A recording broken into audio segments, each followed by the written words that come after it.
Today's topic: 6 money habits holding you back. In a decade now of building financial plans, I decided to think through what I would label as the little things that lead to big things. And in today's video, I'm going to walk through 6 topics, 6 ideas, 6 things that are likely limiting your full financial potential. I'll be honest, there's probably going to be a little bit of tough love in this one. We're going to walk through some things that a lot of people are doing, or maybe not doing properly, or just kind of missing out completely, or didn't think of it that way. But 6 things, nothing overly complicated, things that you will be able to walk through and likely put into play in a relatively quick and easy amount of time. So, all of those 6 fantastic topics are coming up next. So, stay tuned.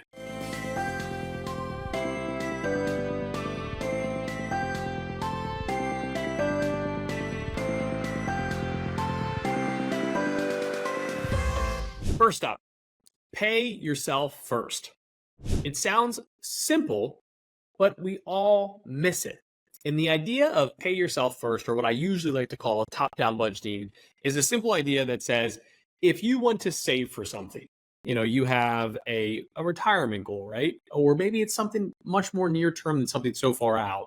Buying a home, saving for a vacation, kids' summer camp, you plug in anything there, right?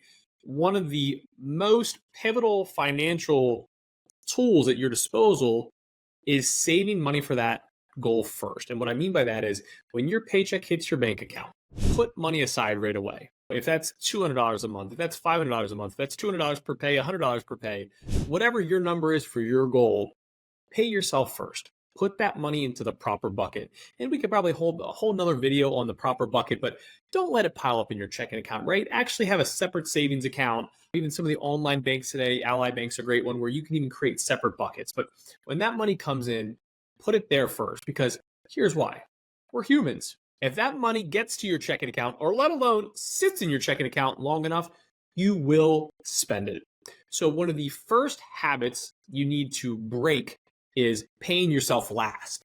So we want to flip that. We want to do the exact opposite, right? Pay yourself first. So when that money comes in, and we can put in so many goals here, again, retirements, but shorter term goals as well, make sure you're paying yourself first.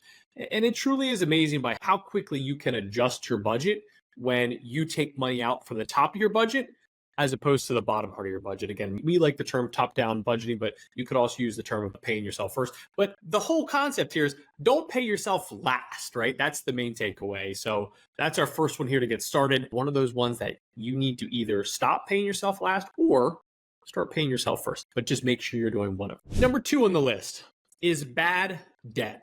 Doesn't it feel like we have come a really long way in the wrong way on being comfortable with debt? It's just so easy these days to swipe it, swipe it, swipe it. And there's probably a lot of things that we can blame for that. But I need you to get uncomfortable with debt, at least bad debt. And when I say bad debt, if you watch any of our videos in the past, I usually look at 2 things in particular. Credit card debts, that's the easy one, right? Credit card rates are 20% plus for most of us. Sometimes you can even get higher than that.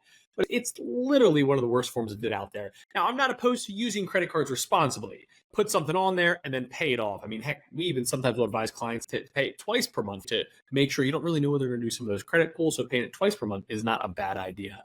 But don't be comfortable with bad debt. And cars are another example. And I'm not anti-fancy car. You go drive whatever your budget lets you afford. And there's a whole other conversation there on always living below your means. But I'm okay with fancy cars when they fit your proper situation. Here's what I'm not okay with. Buying a fancy car, or any car for that matter, and then doing a 7-year finance, right? That to me probably would, for the most part, tell us that car was not affordable, right? If you're not paying a car off in 3 to 5 years, maybe that car was too much car for you. And it's not perfect. When we're speaking to a much broader audience here through our YouTube channel, we got to keep the topic a little bit more broad. But those are 2 things I don't want you to be comfortable with anymore. I want you to get rid of credit card debt. If you're working towards that, good for you. Keep chipping away. And then once it's gone, keep it away. And then with car debt, same thing. Try to have a shorter term number on there. And I know some of us, if we go back a few years, especially during COVID, you could get 0% car financing. And sure, the lower the rate, could you make an argument for, hey, you can do better with your money? You can, but now that's changed quite a bit. And now we're seeing car rates dramatically higher than that. So number 2 on the list is don't be comfortable That's one that I think as a society we went completely the wrong way on, and we need to bring that one back. So try to get rid of that bad debt. And once you get rid of it, keep it away. Number 3 on the list, you have to budget. I said it. You knew it was going to be in here. When you click on that type of title, budgeting is going to be in there. You have to budget. And I don't care at what frequency you budget, but I will argue when you are just getting into budgeting, I think more consistent budgeting is going to be helpful. And maybe you can get into a little maintenance phase. Maybe this is a weekly check on the spending. Maybe it's a monthly check. Maybe you could stretch it to quarterly. I think it's really hard. I think what happens when the further you get it, the less likely you are to jump in there and be like, great, can't wait to go through 3 months of spending, right? So I think the shorter makes it a little bit less daunting task to get in there, but you have to budget. So whether that's old school pen and paper, whether that's using some new technology, we are big fans of Monarch. Monarch is a really good budgeting software. Tiller is a really good budgeting software. YNAB, you need a budget, really good budgeting software. There's probably plenty more out there, but you have to budget. You have to know, this is my money come in, this is my money going out. And one of my favorite things about budgeting is clearly knowing where money's going, but even just how many times have you signed up for a subscription, right? And you're not actually utilizing it. And you see that in Monarch and some of the others will even pick up on that, right? Even credit cards are doing this today where they'll say, hey, these are your current subscriptions. And you can get in there and be like, yeah, I really don't utilize that too much, but you have to budget. And I'm going to add one more into this. While I think it's really important to know money in, money out, I don't think enough people, one, have ever done this, but two, if they don't do it frequently enough, but what's your balance sheet look like, right?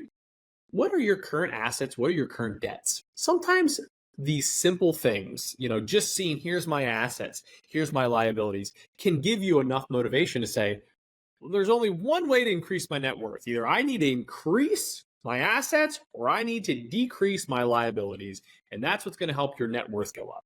So not only is budget important, but I would also challenge you to start to do a updated balance sheet. Now, I don't think you have to do balance sheets as frequently, right? This could be a true quarterly or a semi-annual, heck, even annually is a good frequency to really get in there and check your actual balance sheet there. So budgeting, huge.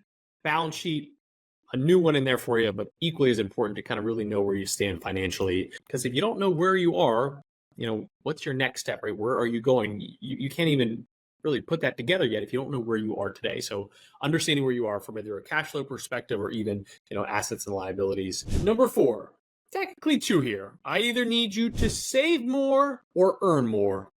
Bonus points if you're doing both. But one of the best financial habits that you can really get into is saving more.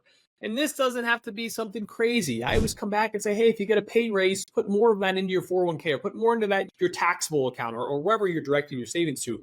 But getting in the habit of consistently increasing your savings. And I just use retirement examples there for the most part, or your taxable account can go really anyway there. But it doesn't have to be something that long term, right? It can be something more short term. And this could be more money to the emergency fund. This could be shorter term goals, but you're never going to get mad at yourself for saving more. And that's one of those financial habits that if you're not saving more, it really will become a problem. This is truly that snowball-based problem where if you're not fixing that now, it's not going to get any easier, but you're also missing out on one of the most powerful tools in personal finance, right? That's compounding interest. And that could either be from stock market growth, but that could also just be, interest in a good online savings account. So saving more is so important. But the other one that I added into that title is earning more, right? This is one that's just missed so consistently. And I think it's dependent on your career path or your current occupation. I think it's easier to have side gigs or add some other income more so than others. But at the same time, earning more, right? That's the thing about budgeting, right? It doesn't lie. Here's money in, here's money out. Well, if you want to fix it, there's only 2 things you can fix. Either you got to get more money coming in or you got to have less money coming out. And if you're sitting there saying, I don't know, Chad, my budget's pretty fine tuned.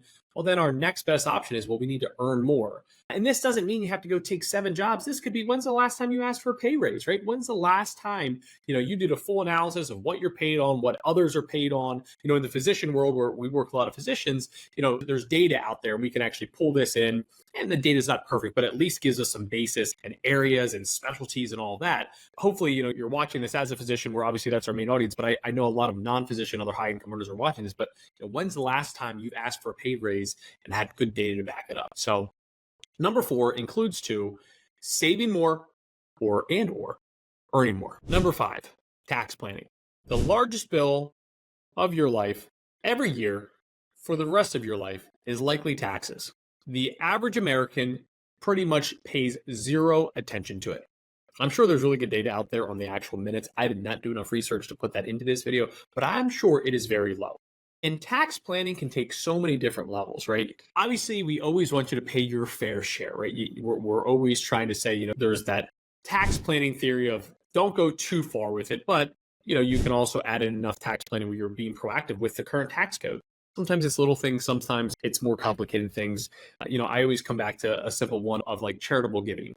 Now, the key is you have to be able to itemize as opposed to taking the standard deduction, but not many people are actually tracking their charitable contributions, right? Whether that's money to their faith, whether that's money to, all the bags are taken over to Goodwill, they're not tracking that properly.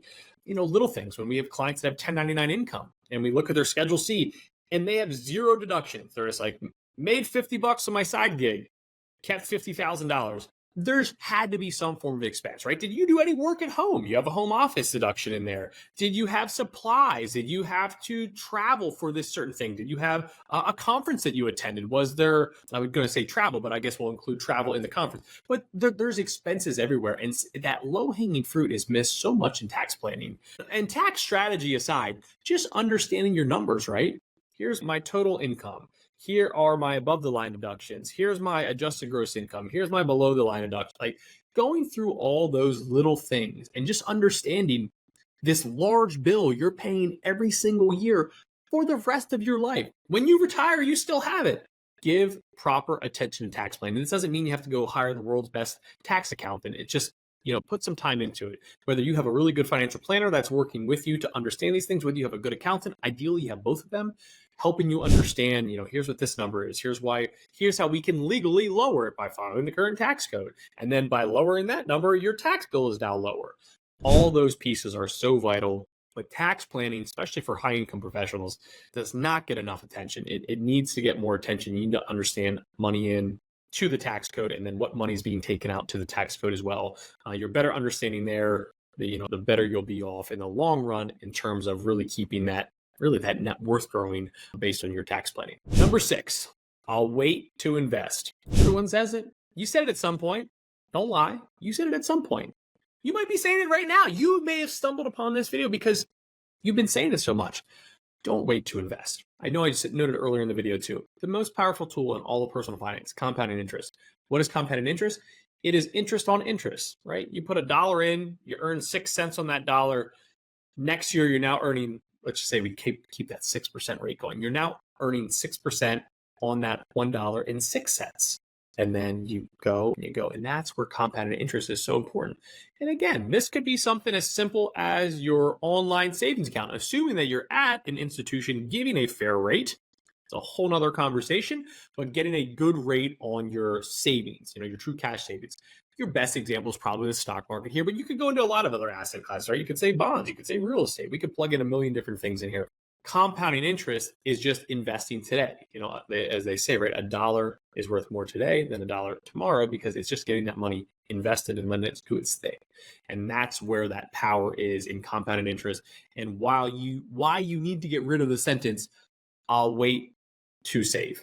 You can't wait, right? Get started. It's not saying you have to redirect everything. We'll sometimes start with some of our clients and we'll say, dip a toe in, maybe it's $50 a month. Maybe it's $100 a month. Maybe it's $25 a month. This is also all about that first one, right? Paying yourself first. Just get started, right? Get some money in there, get it going. Whether this is a 401k, a Roth IRA, your savings account, whatever your investment vehicle, but getting started sooner than later. It's one of those ones where, you look back 10, 20 years from now, you're not going to be upset that you did not take the advice of, I'll wait to save. And understanding that life will have all sorts of corrections and curveballs. And, maybe you start it tomorrow, maybe you start it 2 days from now, or maybe it's a little bit longer just based on circumstances. But the sooner you can get rid of that, I'll wait, the better. So number 6, start saving sooner than later. Ideally, if you can do a little something today, you're going to be happy about it. And there you have it. 6 money habits that are holding you back. If you can break all 6 of those, if you can break a couple of them, you should be giving yourself a good leap forward in terms of maximizing your overall money happiness, right? Whether that's a budgeting, whether that's a net worth. There's so many moving parts that can come into that, but it's one of these topics that it's very popular because it's digestible, right? When you kind of go through all six of those and you look back on those are all things that you could either say, hey, I'm doing that, or I can do a little bit better there. So 6 money habits I need you to fix or get rid of altogether so that you are in a better spot going forward. As always, thanks for hanging out with me. If you have not subscribed, now's a good time to subscribe to the channel. If you click on the bell icon, you also get a notification every time we release a new video. As we have mentioned in some of our past videos, we are now coming live on a weekly basis with weekly videos. I also want some input from you. So please drop some comments, send us a note. Whatever you want to see in terms of finance, send us over some ideas. We'd love to get that featured in one of our upcoming videos. But again, thanks for tuning in, and I will catch you on the next video.